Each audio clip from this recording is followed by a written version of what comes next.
Good day. Sorry, I couldn't resist. My name's Angela. I'm from New South Wales, Australia. It's mid-morning here, but you wouldn't know it from our current surroundings. We've rounded 2 corners, maybe 3, and carefully made our way down a similarly small number of stairways carved from the stone beneath and lined with decades-old guardrails. And already, we have lost all the natural light. We have our handheld electronic torches and the aid of the little glowing lamps stationed at semi-regular intervals all around. But if they were to go out, we'd be plunged into total unforgiving pitch black. And that would be a real shame. To say nothing of the fear factor, because despite the anxious nature of our mission, our surroundings really are beautiful.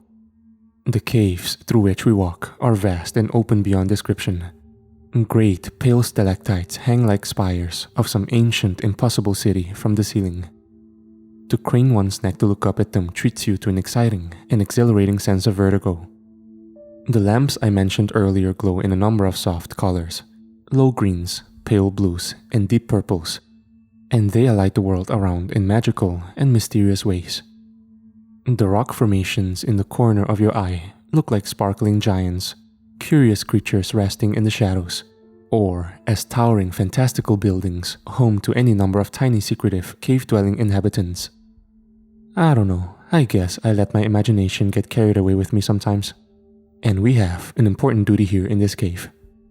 There were about 30 of us altogether to start with, but 10 of our groups has already veered off on their pursuit. The pursuit of the missing girl, disappeared 2 nights ago. The prevailing theory is that she came down here alone and got herself lost. Probably looking for the Maban Karaj, the greedy thing, snorts the woman in front in a haughty voice to her neighbor. Give her a break, I mutter quietly to the girl next to me. She's only 13. The Maban Karaj, for which the caves are named, are a pseudo-mythical set of precious stones, glowing quartz and gems that the caves are supposed to house, worth in theory an absolute fortune, even though it's not known if they've ever been found or who even named the caves after them in the first place. As an ex-13-year-old girl myself, I can't help but feel like the more likely reason for the girl's disappearance was for a bit of bloody peace and quiet for some introspective thought. Maybe she wanted a mystical place all to herself in which to vent. I get it. The missing girl's name is Masie. She's been on the news and everything. That's where I saw the call for volunteers to help in this very mission. I'm no caving expert, but I've been here a couple of times before with my folks. It's a good day out. The atmosphere today, however, is very different. Another group of 10 are sent down an adjacent set of stairs into the caves. Us remaining 10 continue our descent. The stairs round a corner of rock and our surroundings open up further, lined with great far walls in the distance, glistening in the gloom on all sides. Wow, it's gorgeous, I murmur. The woman in front of me turns around with a glare. Try to appreciate the severity of the situation, okay? Have a little tact. I flush with embarrassment, muttering out an apology and hating myself for doing so. But then, I don't know this woman. To be fair, she could well be one of the girl's relatives. Maybe that's why she felt confident in criticizing her earlier. I don't know, I tend to make excuses for people. I don't know if that's a strength or a flaw, but whatever. The girl beside me squeezes my hand though, which is nice of her. She's about my age, maybe 18 or 19. I think her name was Darcy. She has dark hair, styled pretty nicely, especially considering we're going down into a cavern. Most of it is hidden under a hard hat anyway. I've wondered what mine would look like dark. It's pretty light typically. I'm getting distracted. This is serious. Our remaining group of 10 splits in half, with 5 being led over the little knee-high rope fence and down a passage to our immediate left. A man calls back to us, to the grumpy woman specifically. Are you alright to lead this one, Margaret? It's no problem if not. We can keep going as a group of 10 if needs be. The woman chuckles and adjusts her glasses. I'm fine, Mark. I can assure you, we'll cover more ground this way. We'll see you back at the rendezvous.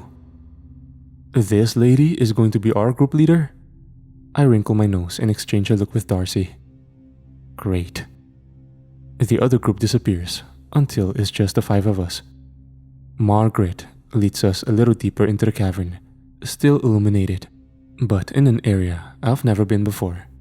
I've never been this low before, actually. Down we go. Down, down, down. My heart is beating faster, but I don't really know why. I guess because I don't know what we're going to find down here. What if we do find the girl? What if she's dead? I push the thoughts aside. There's plenty of water down here. She could definitely still be okay. Margaret stops and swivels on her heels, and the rest of us shuffle to an awkward stop. Right, she says, clapping her hands. Do we all have our radios? Hard hats securely fastened? There is a general murmur of assurance. I want you all to pay very close attention to me as we descend further now. Is that understood? Yes. My word is as good as golden from here on out. Caves are dangerous places and not to be messed with. The other 2 members of our group are a couple of guys in their mid-20s. One of them chirps up. With respect, lady, are you actually qualified for this? She glares him down. I know these caverns like the back of my hand, she says coldly. You would do well to show some respect. The guy mutters something under his breath, but does not properly respond. We're in the hunt of a young girl, says Margaret. So come on, sharpen up. She turns again, clicking on her torch, and she leads us off path, past colossal clusters of rock, and through a naturally arched passage in the stone. The little lamps are further apart through here, and not so bright. One of them flickers, buzzing as we pass it by. It throws jumping shadows up and across our surroundings. The light recedes, and the shade grows, darker and darker. Creepy, Darcy murmurs, shivering. Nonsense, Margaret replies from ahead. Stick close, and there's nothing to be afraid of. Look out into every crevasse. Keep those eyes peeled. Masie could well be down here somewhere. She's a bit of a, if she got lost by these lamps, mutters the guy. They lead right back to the entrance. That's why we're going deeper, Margaret snaps back. What's your name, young man? Gaza. Gaza? Margaret repeats with disgust. Yeah, that's right. And this is Jamie. His mate nods to her and to us, smiling. I smile back. Margaret mutters in response, unimpressed, leading us ever onward and downward. Excuse me, Margaret? I ask as we resume walking. She looks back over her shoulder. The lamps are really far apart now. I think we're reaching the edge of their reach. Yes, Angela, was it? Yeah, I reply. That's right. Did you know her? Masie?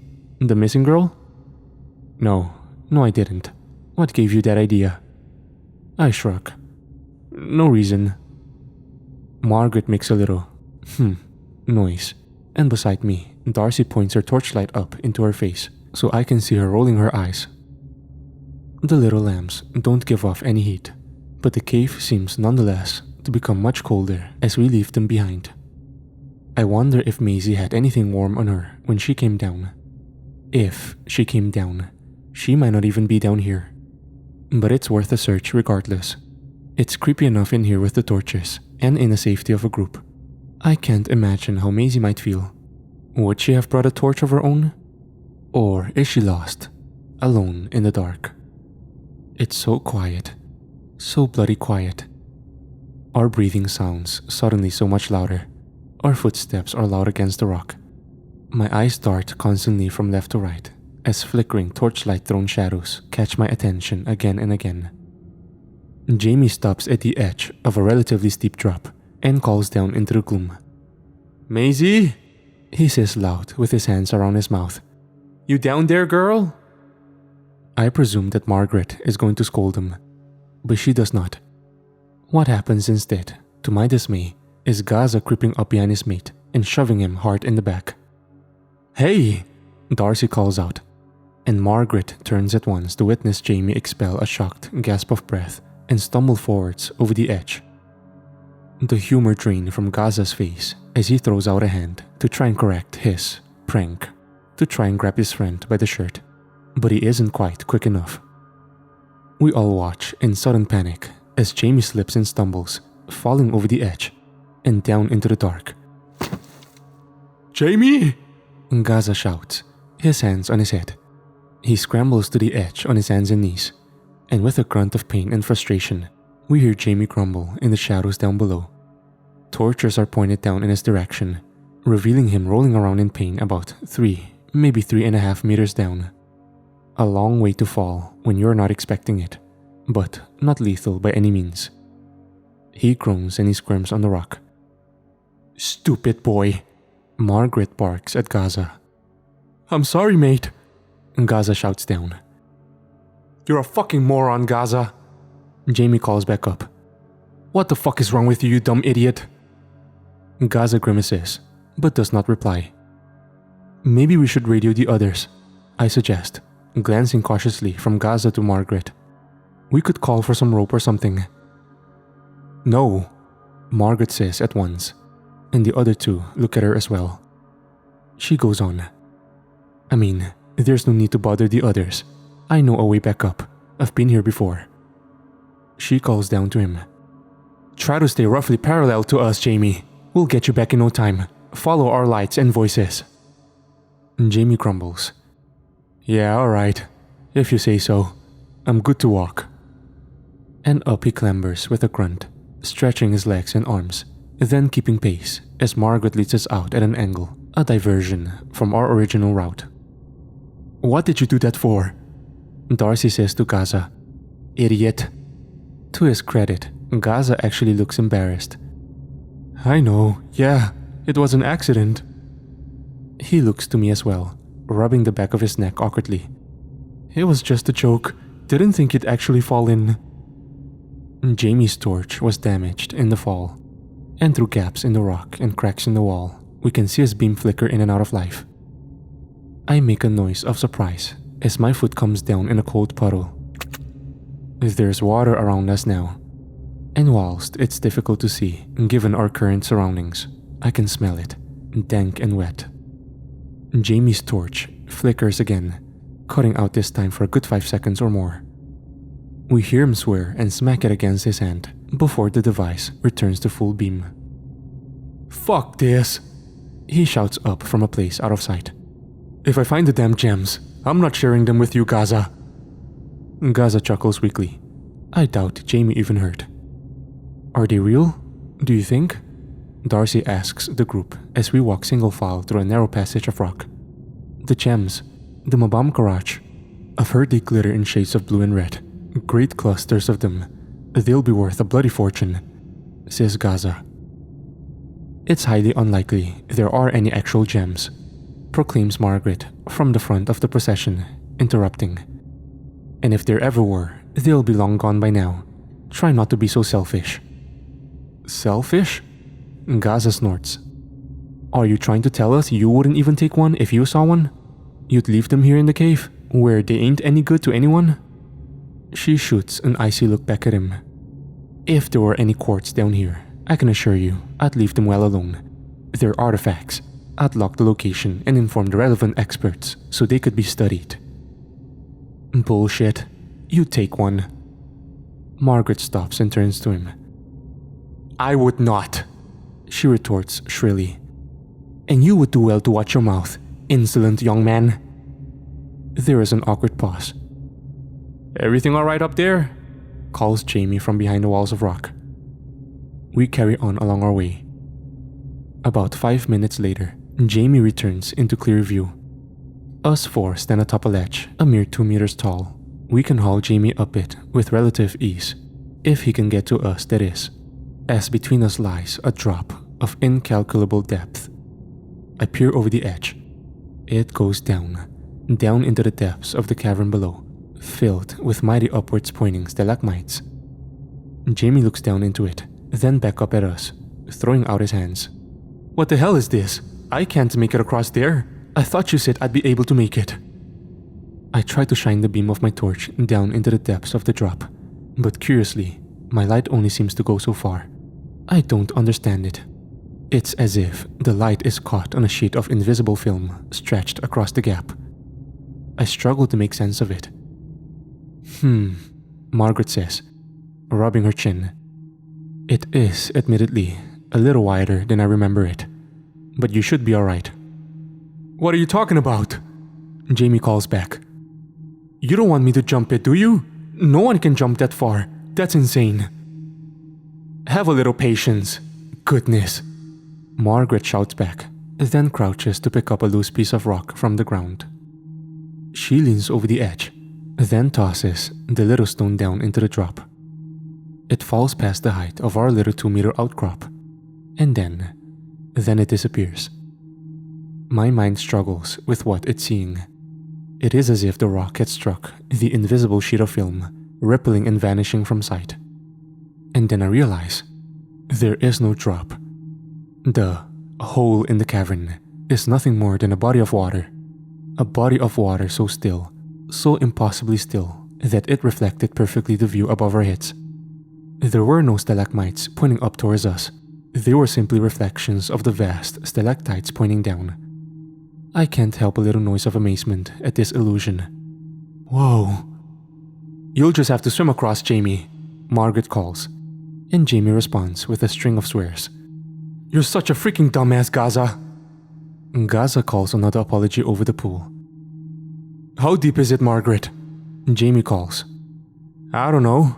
Not deep, but you'll have to swim. Fuck's sake, he grumbles, easing himself down into the cool body of water.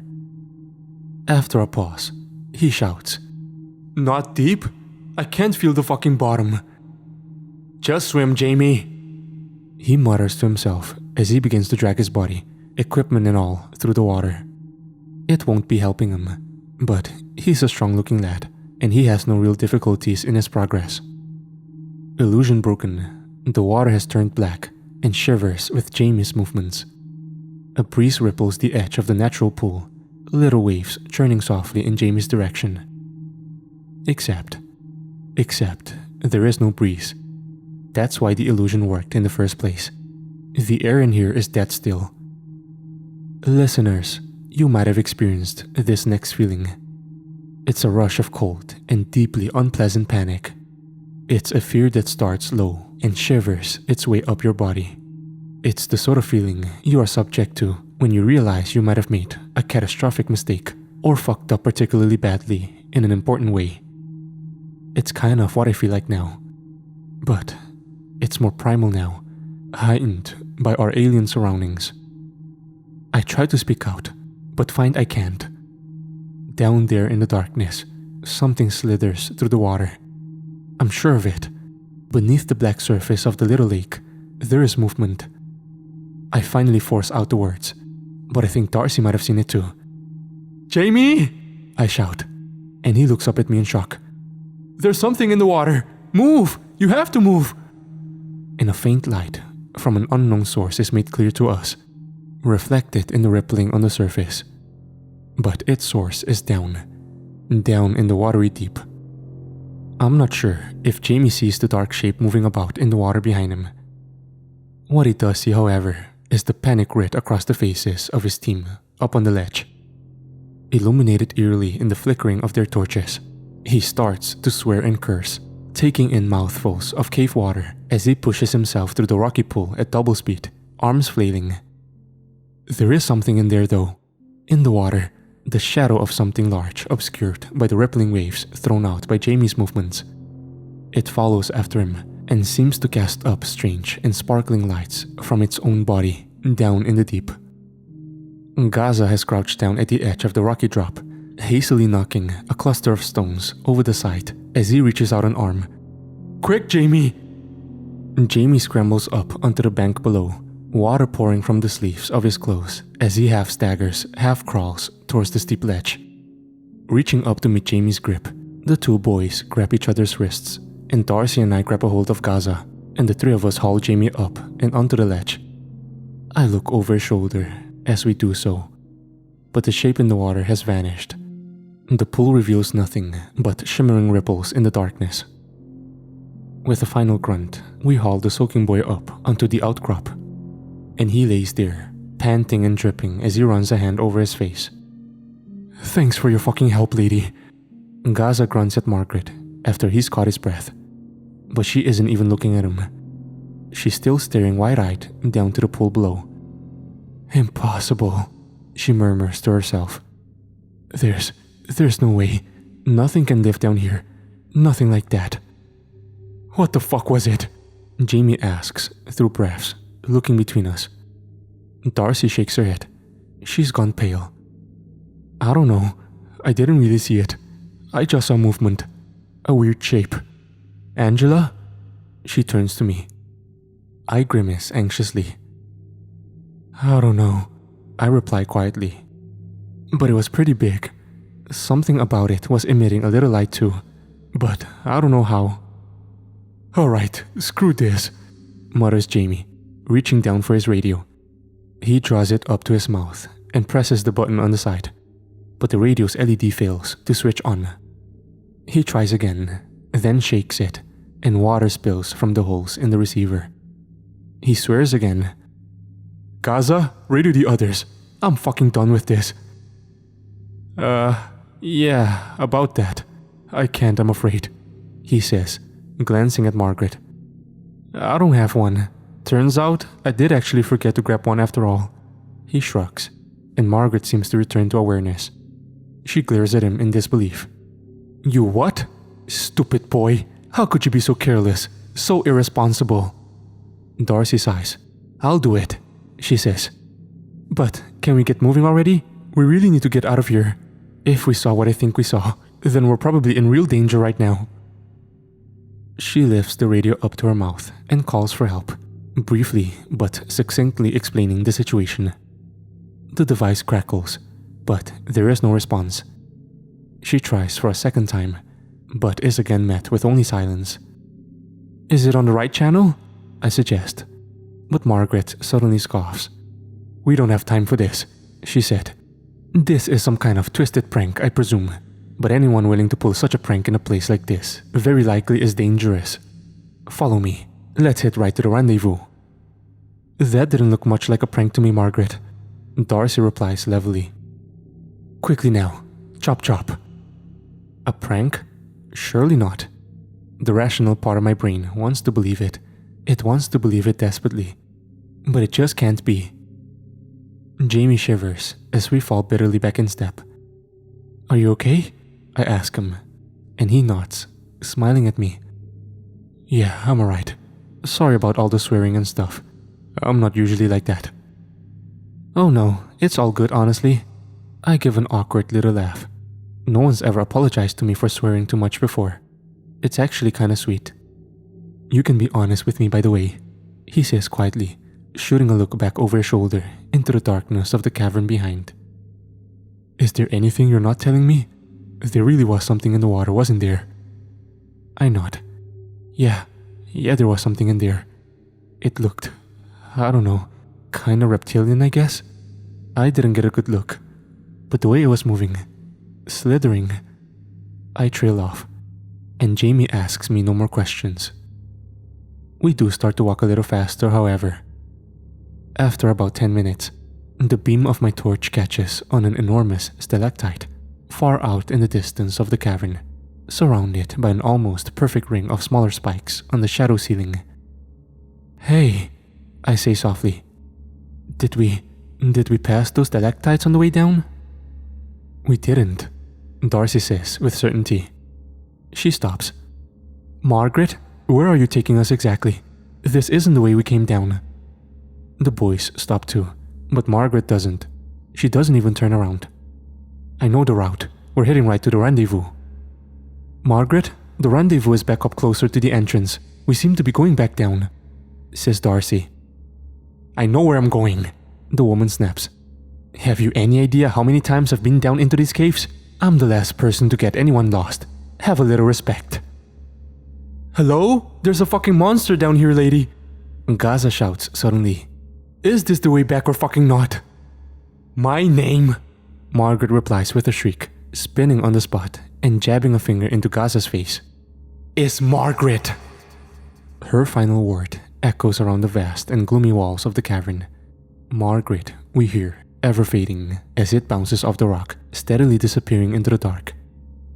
Silence follows for a few long moments, and then it evaporates, broken by the sound of an approaching hiss, like a gas leak. And at first, that is what I believe it to be, until it suddenly drops in tone, becoming louder and more throaty. With a shaking hand, Darcy slowly lifts her torch back the way we came, and I turn to follow the light of the beam. It catches on the edge of something enormous between the rocks, slithering through the cracks. Like a living shadow, it snakes away from the light, and the hiss grows louder. It's after us. "Margaret!" Gaza shouts, grabbing the woman by her shoulders with such force that their hard hats knock together. "The way out! Which is the way out?" She stares at him in silence. The edge of hysteria creeps into the group. Margaret's name is shouted several more times, drowning out the sound of that encroaching hiss. Until, "This way, it's this way," she says, gathering her wits and hastening away between the two narrow walls of rock. We follow, jostling and pushing into line, though the crevasse is only big enough for us to move single file. And as fate would have it, I found myself at the back of the procession. We're moving at pace, but it's just not fast enough. We're still going too slowly. Is this what happened to the missing girl? I can't help but think. To Masie? Lost to the hunger of this monstrosity in the dark? My heart thrums loud in my chest. I spin around and cast the light of my torch back behind me. Beyond the edge of the crack in the wall, I see the rough shape of our pursuer, ever just out of sight, creeping and crawling from rock to rock, as one with the dancing shadows in its approach. "Faster!" I murmur with fear. Then louder. "Please, just hurry as much as you can." I push up against Gaza in front of me. "Fuck, I'm going as fast as I can," he says to me. I've never been much for confrontation, but needs must. "Move!" I shout, forcing him faster as the torchlight catches on the thing in the shadows. It's getting closer. I can tell. Would it be able to fit down this passageway? I don't want to wait to find out. After a terrifyingly long 2 minutes, we push out into a wider cave, stumbling over each other. And there's a splash, and then another. An exclamation of alarm, and then my foot comes down into a body of dark water, just below knee height. I'm not expecting this drop, and I panic, dropping my torch into the water as I slip. I steady myself and then reach down to grab it, shaking it. But already, the device's light has started to flicker. We're in a roughly roundish room of slippery stone. Sharp spires of ever-eroding rock hang menacingly up above overhead, and the walls are filled with a number of holes at varying sizes. Some are mere groves and look only as deep as an arm could reach. But others are tunnels, black tunnels that lead away into the pitch darkness of the unknown. Jamie looks around, bewildered. Gaza has his head in his hands. Darcy tries her radio again, and I peer back into the crack through which we clambered. I raise my torch, and as it flickers, it catches on a great and monstrous shape, squeezing its way towards us. A picture of rippling scales and shiny shells, segments that cascade over and into each other like the mechanism of some twisted alien machine. The torch flickers again, then cuts out. The view is lost. "Guys!" I scream. "Where do we go?" "You've lied to us, Margaret," says Darcy, slowly turning to face the woman that led us here, her teeth clenched tight. "You don't know where to go, do you? Do you?" I don't understand. Margaret stutters. "I could have sworn, on the map, this area, I swear this area is supposed to lead us eventually back and up into the main passage." "Maps?" Jamie cries out, which Gaza repeats. "You've only seen this place in maps," he says angrily. "I thought you said you actually been here. Fuck. The hissing grows louder. Scratching and wet scrabbling becomes louder at the edge of our hearing. I am hit by a sudden wave of terrible claustrophobia. We're trapped in here, trapped in this rocky room. I start to feel like the walls are closing in, and my breathing becomes shallower. And the water around my legs tricks my brain into thinking that I'm struggling for air. I hate it. I hate this. How the hell did this happen? If I knew then how much worse my claustrophobia was about to become, I probably would have been taken in the grip of a panic attack right then and there. When the moment came, however, it all happened far too quickly for me to give the situation much mental analysis. Genuinely flummoxed, or caught in her own arrogant lie? We never found out. "It's fucking coming," says Gaza. "I can see it. I can see it." "What about these tunnels?" asks Jamie, the terror evident in his voice. "Where do they lead Margaret? Do you know?" "She doesn't know a damn thing," says Darcy with disdain. "And I don't think we have much of a choice." She raises her torch and casts the light over the tunnels closest to the water. They are not large. There's not even enough space to crouch. If we're going through, then we're going to have to crawl. Gaza, Jamie, you two take that one. Angela, you're going to go through this one with me, okay? I can only nod. Margaret, go wherever the hell you want. Margaret pushes past us at once and jumps into a tunnel a little further to the left, muttering to herself in fear. Do they all go to the same place? I ask her as she passes. The tunnels? They must do, she shrieks. The map. Screw this, Jamie says. She hasn't got a clue. Girls, good luck. Here's hoping we'll see you on the other side. And he pushes hastily through the water and scrambles into the lowermost tunnel with a splash from his feet, disappearing quickly into the dark. Gaza follows. Darcy turns to me as the scratching and the hissing grows louder. You go first. It's okay. I'll be right behind you. Darcy? You can do it. Go on. Quick. Quick. I do so. For her sake. I scramble into the tunnel on the right. It's dark. So terrifyingly dark. My torch flickers in my hand and lets out a worrying little buzz every time I inadvertently smack it against the rock as part of my hasty crawling. The sound of my breathing increases tenfold. It echoes around and around my head. There is so little space. I can feel all the dark, slimy walls of the tunnel press up against me as I crawl. And ahead, there is only darkness. I whimper with distress as I drag myself through the tightness of the tunnel. With every one of my movements, I can feel the cold and clammy stone all around, sapping the warmth from my body. The sides of the passage squeeze in a little tighter, and every one of my senses is screaming at me in panic. I can't breathe in here. There's not enough air. There's not enough air, Angela. You can do it. Keep going. Keep going. I think about the terror in the darkness, the abomination that slithered up out of the water. Could it follow us down here? No, surely not. It's too big.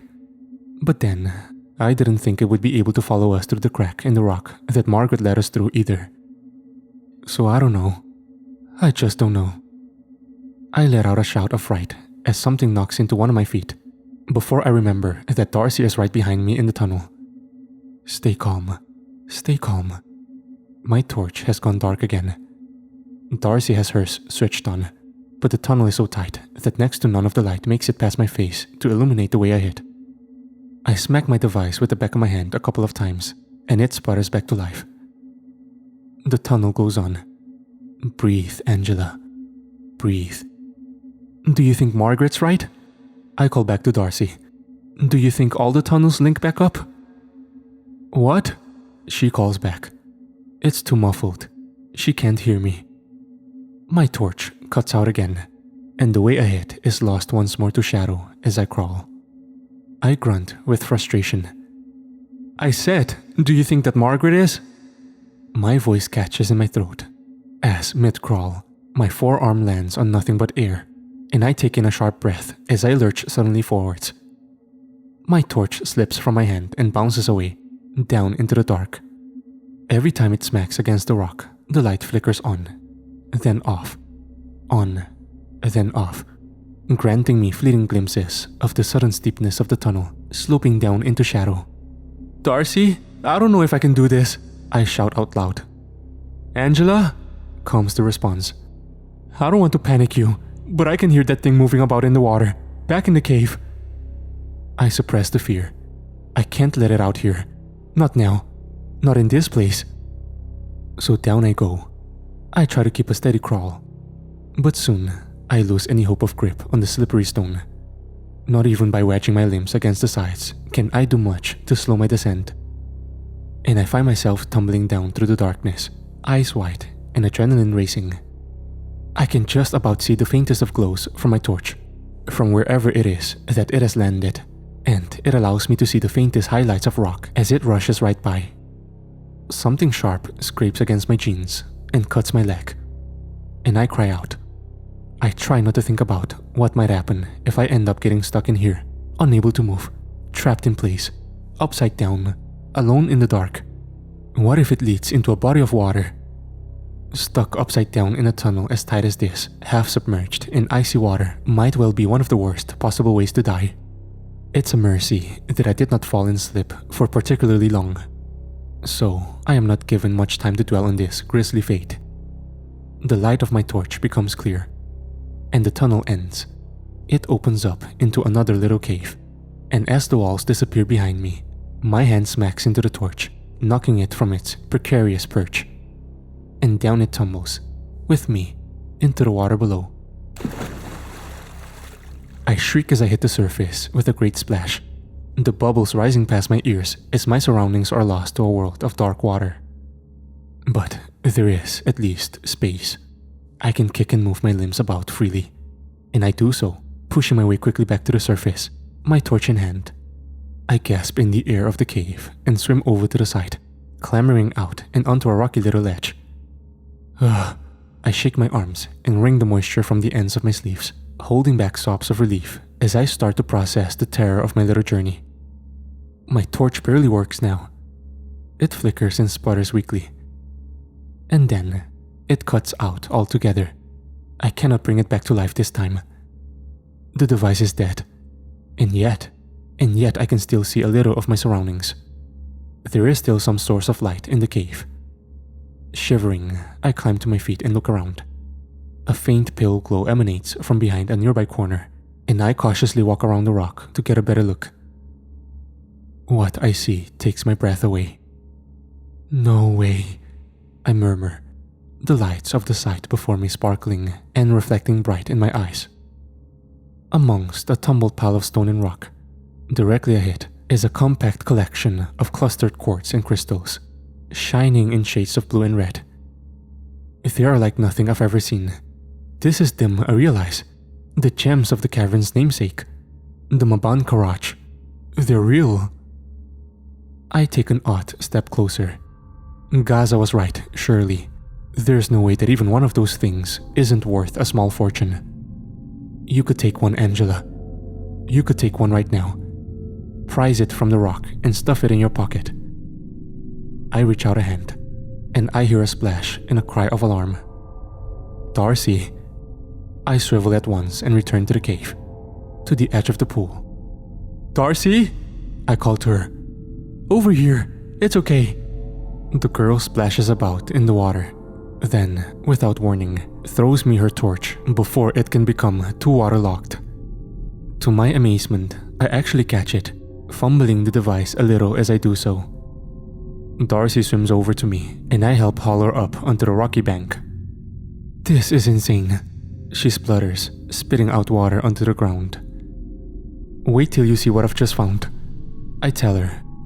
After helping her to her feet, I show her around the corner, and together we are caught in the spell of the Maban Karaj. "Whoa," is all she can say at first. "Yeah," I reply, not taking my eyes from the gems. "I know what you're thinking, Angela," she says to me eventually. And I'd be lying if I said I wasn't thinking it too. But I reckon we should leave them be, just as they are. I turn to her. "Are you serious?" I ask. I can hear the seriousness in her voice, to tell the truth. "Yeah, she says. They're pretty, but honestly, they give me the creeps. Don't you feel it? I really don't think we should take any. It feels wrong. I look back to the clusters of quartz. Now that she's mentioned it, I'm starting to feel it a little too. The unsettling vibe that the crystals give off.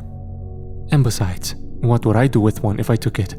How would I sell it? Would it be classed as stealing? I'm not sure. But Darcy has turned and begun to make her way a little deeper into the cavern. She looks back at me. Angela, are you ready? I pause. The crystals glitter with temptation, but I leave them behind. They're beautiful, but we know roughly where they are now. We can tell someone about it when we get out. If we get out. I shudder and tear my eyes away from the soft glow of the red and blue and fall in step beside Darcy. We follow the light of the torch away and into the rocky corridor. We are limited in our choice of passage. The route we now take was the only one that was even visible to us, but we follow it dutifully around through the dark. Every shadow or unusual outcrop of rock sending chills right through us as we anticipate the return of the terrible beast from the water. I wonder if it was swimming about beneath us when we fell from the tunnel. The thought is a disturbing one, and I push it aside with all the rest. Darcy stops and puts out a hand, and I freeze, tensed. I can hear something. We listen carefully and hear it again. It's a voice. It sounds like one of the boys. We look at each other and hasten on a little faster, and the voices become clearer. It's Jamie and Gaza, alright, calling our names. We start shouting back, and our route eventually splits up into multiple passages. We follow the sound of their calls down the passages we think they're coming from. And after a few more minutes, we find them, bone dry, and surprised to see us so soaked. Hey, Jamie calls to us, stepping closer and pulling me into a hug. Oh, he says, stepping back. You're all wet? What the hell happened to you guys? Our tunnel didn't come out in the best location, says Darcy as she nods to Gaza. What about you guys? Have you seen Margaret? The guys share a look. No, says Jamie eventually. We haven't found her, and we tried, believe me. Look, let's show you where we came out. They lead us back into the cavern. I glance at Darcy, not failing to appreciate that she hadn't mentioned the Maban Karaj. I am not sure why, but my gut instincts tell me to do likewise, and I keep quiet. The cavern the boys came out in is much wider than ours was, and the walls are lined with lots of tunnels instead of just the one. Jamie points. That's where we came out. There's another room next to this one with a few more holes, but they're the only ones we could find. Margaret must have come out of one of them, we're sure of it. We've wandered around a bit, but we haven't seen any sign of her yet. Fuck her, I say, says Gaza with a sniff. Old bat, she nearly got us killed. He's not wrong, but his words stir a general sense of unease amongst the group. We should at least try and look for her, says Darcy, to a murmur of reluctant agreement. Gaza shrugs. Fine, but try to remember that we're not alone down here. Have either of you tried your radios recently? We haven't, so we do so now as the boys start calling for Margaret through the tunnels. As always, however, the radio gave us only silence, broken by the occasional crackling, watery static. Our hunt for Margaret lasts for all of about 5 minutes. We try. Honestly, we really do try, but she's nowhere to be seen.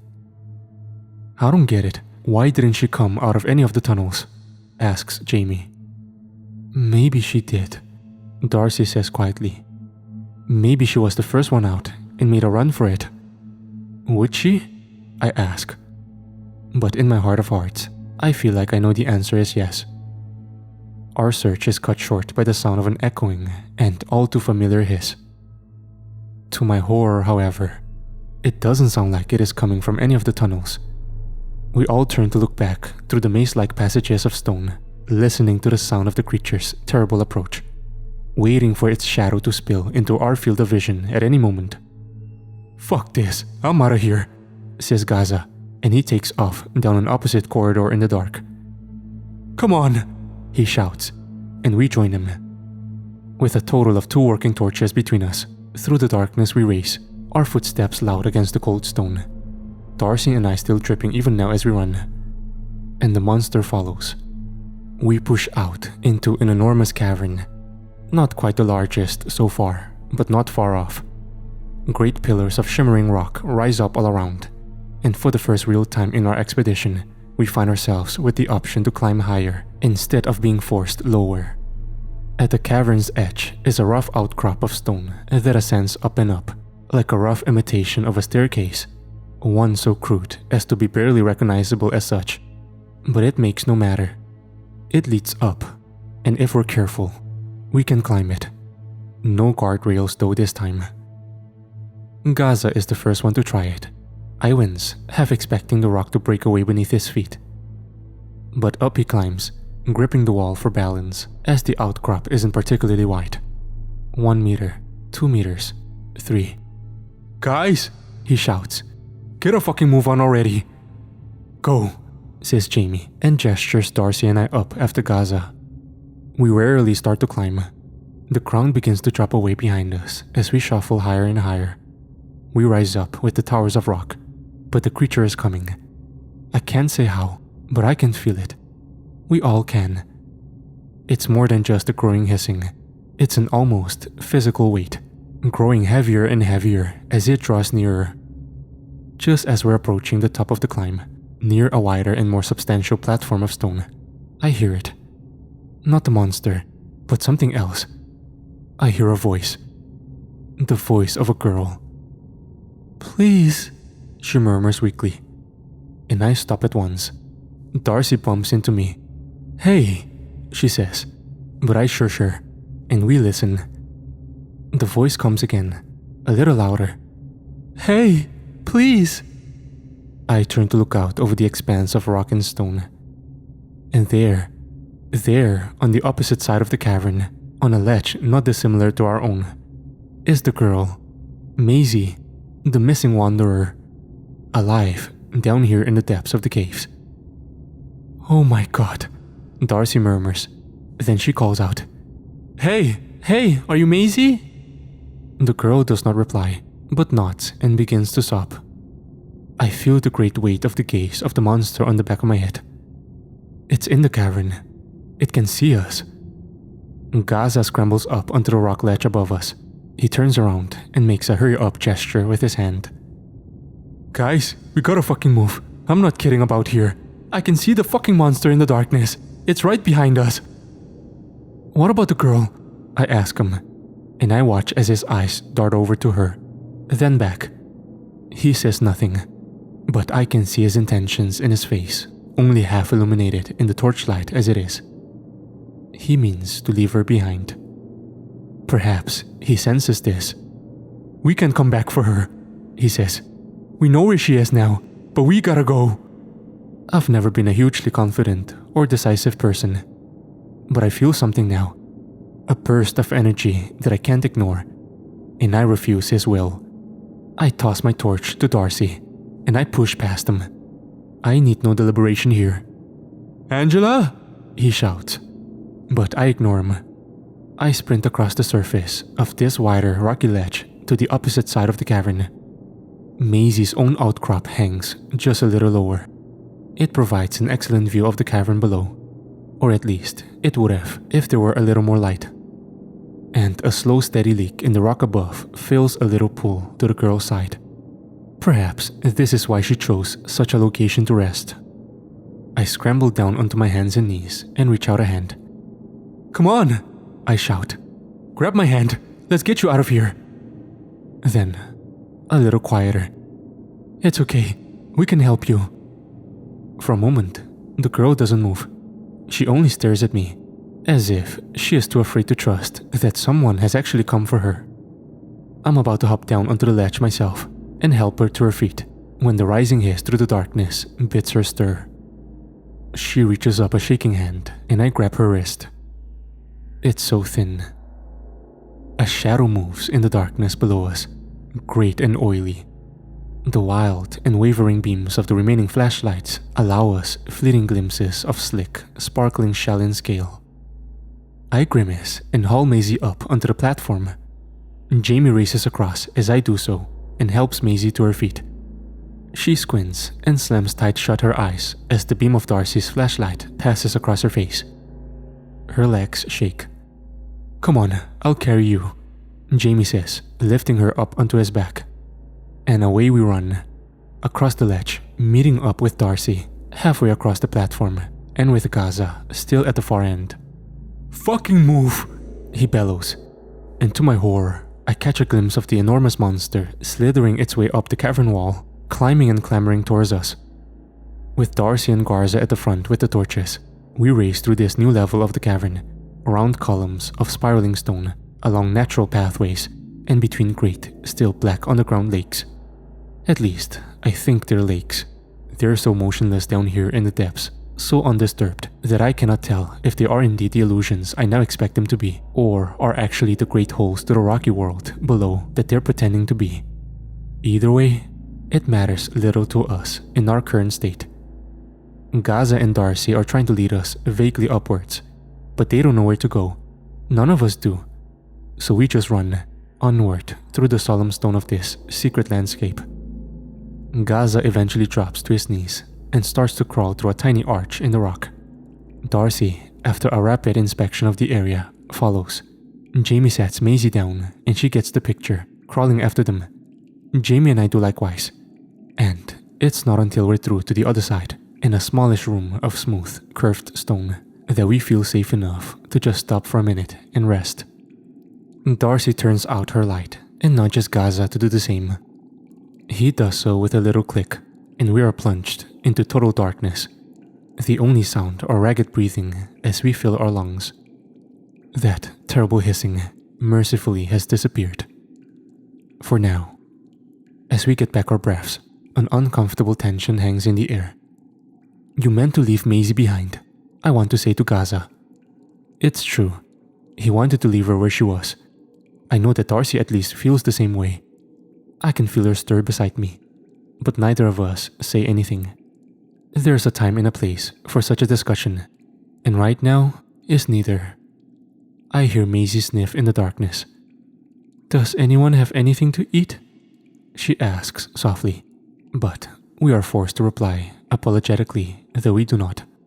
My own stomach rumbles, reminded for the first time today how hungry I am. Masie, I realize, must feel 10 times worse. "So what happened to you, Masie?" Darcy asks eventually, as our eyes begin to adjust to the dark a little. Only a little, mind you. I can only see the very, very rough edges of my comrades' silhouettes, and even then, only when I'm not looking directly at them. "How did you get lost down here?" "It was stupid," she says at once. "I shouldn't have come down. I really shouldn't. I often sneak in. I don't live so far away. But this time, I don't know. I went a little deeper. I was curious. My phone jumped from 11% to 0. And I panicked. I started trying to retrace my steps in the darkness. And then I thought I saw some light at the edge of the cavern. I thought it was the lamps, the ones around the trails. But the light never got any brighter. I followed it deeper and deeper. And then it just went out. I was more lost than when I had started, so I found a place to sit and to wait. But no one ever came. Until now, whispers Darcy. I hear a shuffling and wonder if perhaps she has moved to squeeze Masie's hand. "Did you have to crawl through any tunnels?" Gaza asks after a beat. "What? No, that sounds awful," Masie replies. "Good, so there's definitely another way out then," the boy murmurs. And it's a valid point, to be fair. "Did you see anyone go past you, Masie? A woman perhaps?" asks Jamie. "No," the girl replies. "You guys are the first people I've seen in. I don't know actually. I don't know how long I've been down here." Another pause. "The monster is real, isn't it? That's why we were running just now?" "Have you seen it before?" I ask her. In my dreams. At least, I think they were dreams. It became really hard to tell what were dreams and what was real after a while. I saw it watching me, peering over the edges of the rocks. I always saw it so clearly. And then, when I was awake, it just disappeared. I could never keep hold of it. She trails off. Then, it spoke to me sometimes. She said quietly. I feel a chill pass over me. What did it say? Darcy whispers. It asked me what I would do if I ever made it back to the surface. It asked me about my life. She sniffs. It asked if I wanted to die alone, down here in the dark. She starts whimpering, and her voice catches in her throat. We sit there in relative silence for a little while longer, but there is no sign or suggestion of the creature, and even if there was, there's no way it could make it through that tiny arch. Surely, not this time. But that is little comfort. Gaza clicks on his torch, and we squint and shield our eyes in response.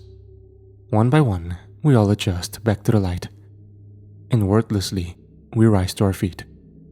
Masie is shaky, but she can stand and indicates her desire to walk beside us. There is only one route available to us now, another corridor of stone, though this one is a little wider. We can walk two abreast if we so choose. We follow it, trying the radios again at various intervals. I flick through all the channels just in case, but there is nothing. Nothing but silence and the occasional crackling static. Do you guys know the way out? Masie asks anxiously, but no one responds. She doesn't ask again. We walk for 10 to 15 minutes, perhaps a little more, until the passage once again widens out. I'm doing my best to keep our bearings, but my thought process is interrupted, and my jaw drops low. Holy, someone mutters, and I don't blame them. The walls in here are covered, and I mean covered, in paintings. They look ancient to me. Cave drawings and the like, aboriginal symbols and shapes. It's simply spectacular. There's no other word for it. What the hell are these paintings doing down here, so deep in the cave? Why would anyone come here willingly? Gaza asks. He looks all around, and I do likewise. In the center of this cavern, a series of low and smallish rocks have been arranged into a circle, with one slightly larger, taller rock in the exact center. This pillar is surrounded by a ring of still black water. This is insane, Jamie murmurs. Look at all this. The paintings on the wall are largely in shades of yellow and white, but upon close inspection, in amongst the shapes and symbols, some of them have been painted in blue and in red. The colors have faded over the years, but the differences are still discernible. I step closer to one of the walls and look up at the great depicted scene. It shows several figures in various poses surrounding a creature, some prehistoric-looking lizard. The lizard appears to be eyeless and snarls angrily at the people surrounding it. Another scene, a little to the right, shows another of these creatures bearing down on a helpless figure as its fellows run the opposite way. I guess there's no gems then? I hear Gaza mutter from somewhere behind me. No Maban Karaj. If there were, then this would be the place to find them. I exchange a glance with Darcy, but we say nothing. I don't particularly like these paintings upon reflection. They unsettle me very deeply. Guys? Says Darcy, and the fear in her voice has us all turned to her as one. We step closer and look up to the wall that she's pointing us towards. The great rock is covered in intricate line work, painted figures with their hands on their heads, some bent over in prayer, some caught in the thralls of some kind of dance, or madness perhaps. It's not clear. In amongst them is an enormous animal, reptilian and colossal. I have to lift my gaze to take it in its entirety. The creature has been drawn without eyes, and with a mouth of twisted teeth that draws far back into its head, far further than any creature I've ever seen. And as I step back to get a better look, I realize that the edges of the creature have been drawn in such a way as to merge with the landscape in which it has been drawn. It is difficult, near impossible in fact, to see where the lizard ends and the painted rocks and pillars and stalactites around it begin. They are one and the same. The colors blend, and the lines flow into and out of each other. "What the hell is this place?" Jamie says quietly. And then, a noise causes all of us to jump in alarm. Gaza cries out in panic and swears, and someone lets out a shriek. Could be Darcy, could be Masie. My radio has begun to crackle. A distorted voice comes screaming through the receiver. I fumble with the device and lift it from my belt, holding it out at arm's length as if it might suddenly strike. My heart pounds as we stare at the thing, listening to the warbled cries of terror from beyond. I would never, comes through the crackling, and my eyes go white. I stare at the others. It's Margaret. I wouldn't. Don't let them. About me. The radio keeps cutting out. Please. And then, her voice is lost to screams. There is another noise there too. Something low and wet. The radio crackles and cuts out. Silence. Movement catches my eye. I turn to look at the little pillar in the center of the circle of stones. My movements feel heavy all of a sudden, as if the strength of the gravity of the cavern has somehow increased. And I look at the little ring of black water, no one longer still. I don't fail to notice. It shimmers and ripples subtly, as minuscule little waves are sent around and around, around and around. And before we know it, the ground has begun to shake. From all around, there comes a low, deep rumble, one that seems to shiver the very rock beneath our feet. "Guys?" Jamie says, but his sentence goes unfinished. The pillar in the center of the cavern, ringed by stones and by the dark, shifting ring of water, has begun to glow. Not from the rock itself, you understand, but from a multitude of tiny, minuscule holes all across it. Holes that I hadn't even noticed before. Little pinpricks of red and blue light filter out and into the cave, and Gaza takes a step towards it, the lights sparkling in his eyes. Except he's not looking at the pillar. He's looking down into the water. "It's them," he murmurs. "The gems." I follow his gaze, and sure enough, there they were. Another cluster of those ethereal quartz and crystals, glittering just beneath the water surface. I always thought there would be more, Gaza says, seemingly unconcerned by the tremor that shudders through the walls and ground.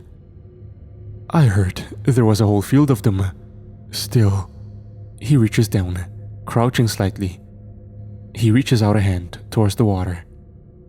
"Wait!" Jamie shouts at him, and Gaza pauses, turning back to his friend. "Don't do it!" "Why?" Gaza asks, and a flicker of confusion passes over Jamie's face. "I don't." He struggles for words. "I don't know. It just feels wrong." "Feels wrong? Fuck off, mate," Gaza replies. But Jamie darts forwards and grabs him, shoving him away from the water and the pillar and out into the cavern. "What the hell are you doing?" Gaza shouts angrily, stumbling but keeping his footing, shoving Jamie right back.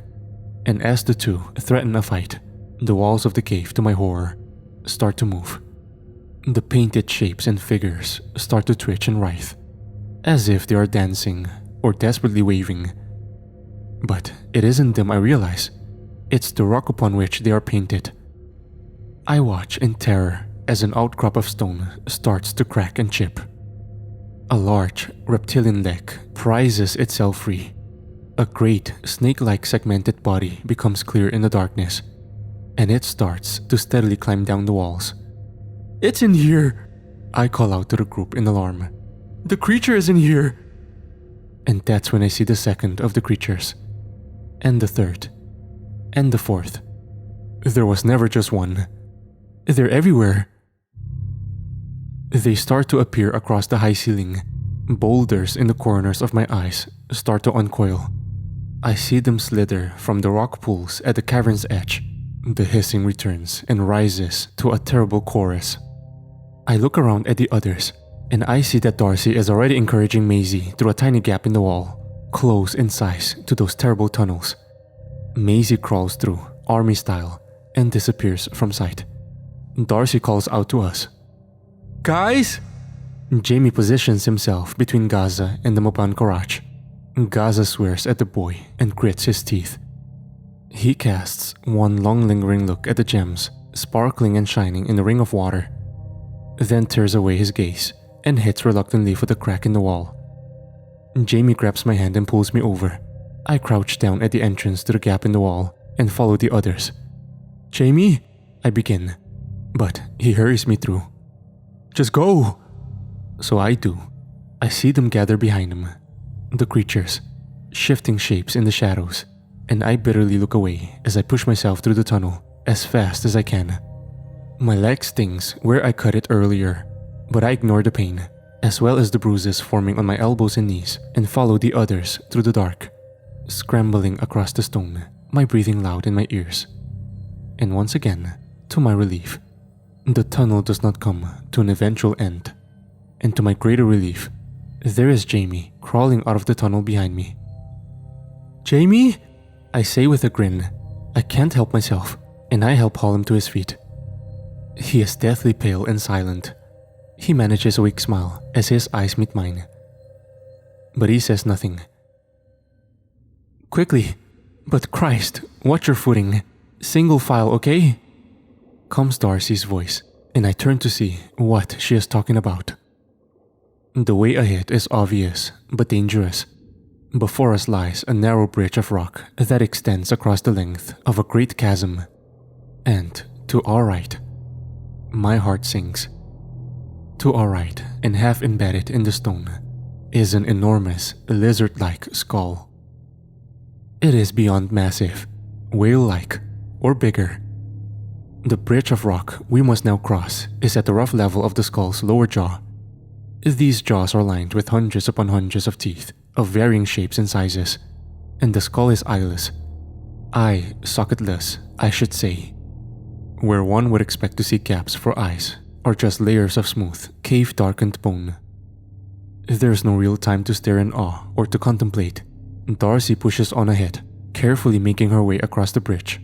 One wrong step, and she'll fall down to the rocky depths below, lost forever. Like Margaret? I shiver. What happened to that woman? Her desperate words through the radio ring through my head. I would never. I wouldn't. Don't let them. About me. Please. I put my arms out for balance as I cross the bridge. I am no longer sure if I can hear hissing at the edge of my hearing, or if I'm simply imagining it. The echoey ambience of the caverns play nasty tricks on your hearing. With a final stumble at the far end, Gaza reaches out to help balance me. We wait for Jamie and then sprint up and away into the caves. Masie struggles with the effort, and Jamie once again helps her up onto his back. I pant with growing exhaustion. They're never going to stop, are they? They're going to keep coming. Unless we make it back, Darcy replies.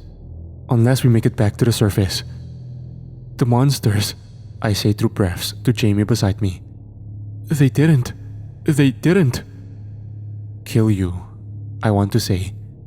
But I can't find the words. Jamie knows what I'm trying to say. They came so close. I could feel them behind me. I could see them in the corners of my eyes. I could hear them hissing. And I thought, this is it. But it wasn't. I think on what Masie told us about her dream. Jamie? Did they speak? Did they talk to you? Jamie does not reply. We pass by great, coiling spires of slippery stone. We cross another of those terrifying bridges. though one a little wider this time. We race past an enormous, hanging stalactite far out in the distance of the cavern, surrounded by an almost perfect ring of smaller spikes in the shadows of the ceiling. Wait! Wait! I shout with excitement, coming to such a sudden stop that Gaza knocks into my back, and I'm temporarily winded as Darcy helps me up. This! I swallow in some air. Look, don't you recognize those stalactites out there? Yes, Darcy replies, cautiously. Yes, I think I do. We've passed them before. When did we pass them last? When we were still with Margaret, says Jamie solemnly. This is the way she led us back, before getting us lost. We were on the other side, I said, heart pounding with tiredness and with hope.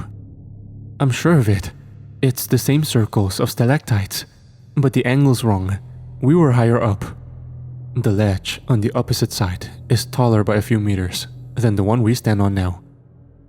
I point. That's where we need to go. Jamie hoists Masie up a little higher on his back. Then, what are we waiting for? Gaza is being quieter than usual, and I look at him with concern. His face, however, is hidden in shadow, obscured behind the corona of light from his torch. He falls in step. We make our way around the edge of the cavern to the identified point, a little slower now. The hissing seems largely to have ceased, but I remain very much on edge. The gems are poisoned, Gaza, I say to him quietly, so that the others can't hear. You must see that. The paintings on the cave walls of the creatures. They were the only things drawn in red and blue. The colors of the Maban Karaj. I'm not an idiot, he mutters back. But there was time. I could have grabbed one, prized it free from the stone. Just the one. He looks down into his open empty hand, slowly closing his fingers. Just one. You made the right choice. I try to reassure him.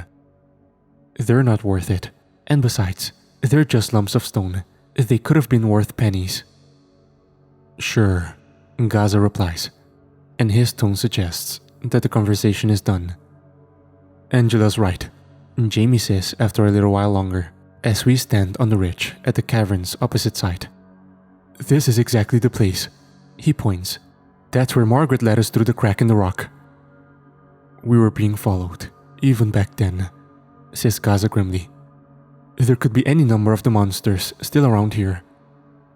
Then let's not stick around, Jamie says. I say we retrace our steps back to the ledge, where you guys hauled me up and out of the water. From there, we should be okay. Come on. I look at Darcy. She is stuck still, barely even breathing. Darcy? I say. Does that sound okay to you? A good plan, do you think? Darcy doesn't answer. She only nods, then gestures us forward. And so, that is exactly what we do. We trudge carefully and quietly back through the dark, across winding paths of stone, until we reach the ledge. I am disturbed to see that the water still hasn't settled since our debacle, and it ripples and shimmers subtly as we look down to it, the illusion of the deep cavern still broken. Right, Jamie says, looking around. Margaret led us back up there. Guys, try to think, which way was it that Margaret led you down? Gaza and I looked around, struggling for the memory. But Darcy sets off at once, round at a slight deviance from the way we just came. Gaza and I exchange a glance. It seems right. So, we follow. Back through the caverns. I walk a little faster to catch up with Darcy at the front. Is everything okay? I murmur. What's going on? Something's up, isn't it? Darcy smiles weakly at me, but says nothing. I grimace with frustration. I'm starting to get a little sick of people not talking to me. Darcy? I say, a little more urgently. What's up? Are we in danger? Yes, she replies under her breath, in a way that chills my blood. What is it? I ask, glancing behind us into the dark. The others aren't far behind. It's been watching us since the stalactites. Darcy mutters, almost imperceptibly. "Angela, don't look. But it's on the ceiling. It's above us. Right now." A terrible wave of icy fear passes through me. And I know that she is right. Simply by speaking the words out loud, I know that they are true. My ears pick up a slight scuttling, one I hadn't noticed before. Back when I'd only been listening for that terrible hiss directly overhead. I can see it in my mind's eye, crawling and slithering around the rocks up above, one with the shadows and the stone in its pursuit. Why? I consider with terror. Why wouldn't it just strike? Margaret's screams through the radio return to my memory. "Just keep walking," Darcy whispers. "Keep moving." And so we do. Back past the puddles. I cringe in panic as I step down loud into a particularly deep one, making a noise that echoes out into the darkness. But nothing happens. Up we clamber, up past familiar pillars of rock, back past the place where Gaza pushed Jamie over the edge. And there up ahead is the greatest thing I've ever seen. Around the corner of rock comes a faint purple glow. It's the glow of one of the lamps. I'm sure of it. The lamps they use for the trail. I don't dare to believe it until the corner has been rounded and I can see the lamp with my own two eyes. And the relief amongst the group is palpable. "Yes!" shouts Gaza. "Fucking yes! We made it! Oh Christ, we made it!" Jamie breathes with relief. Masie has begun to cry. But Darcy and I remain silent. The lamps are obvious now, glowing in faint green and turquoise and purple. They'll lead us back to the entrance. Darcy's radio begins to crackle. And through it comes the voice of a man. The man from the beginning, I remember. The one who asked Margaret if she was alright to lead. "Third call," comes his voice, rich with concern. "Third call for Task Group 5. Please make yourselves known and return to the rendezvous. We're calling off the search for the day. Repeat, we're calling off the search for the day." Darcy brings the device up to her mouth at once. "We have her," she says.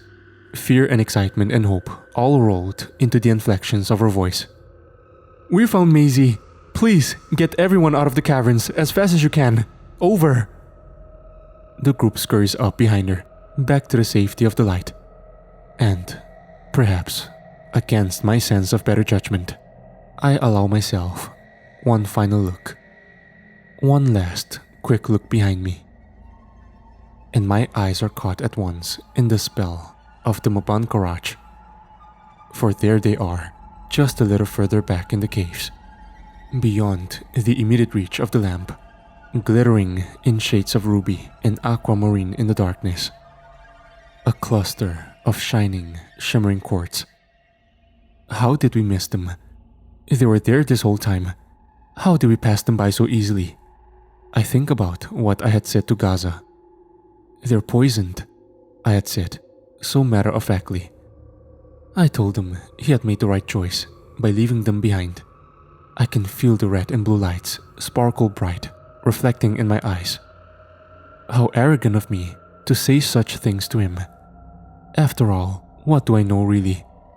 I could take one. I wouldn't have to tell the others. I could walk right over and prize one free. I consider it. I really do. Perhaps I would have done. Who knows?